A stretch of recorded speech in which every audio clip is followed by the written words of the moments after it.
الشيخ عبد الولي أركاني. فضيلة الشيخ عبد الولي الأركاني حفظه الله تعالى.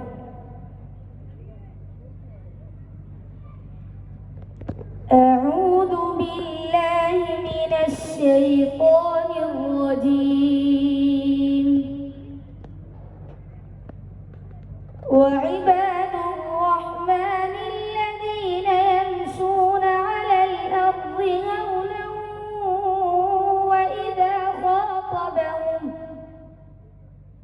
وإذا خاطبهم الجاهلون قالوا سلاما. والذين يبيتون لربهم سجدا وقياما.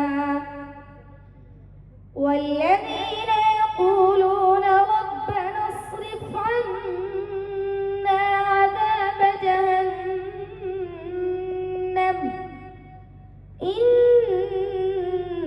عذابها كان غراما إنها ساءت مستقرا ومقاما.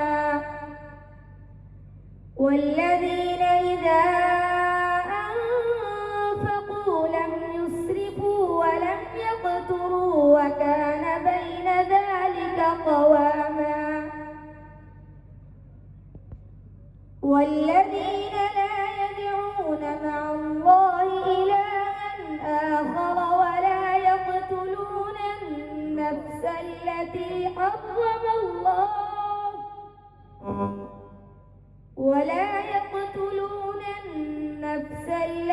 حرم الله إلا بالحق ولا يزنون. ومن يفعل ذلك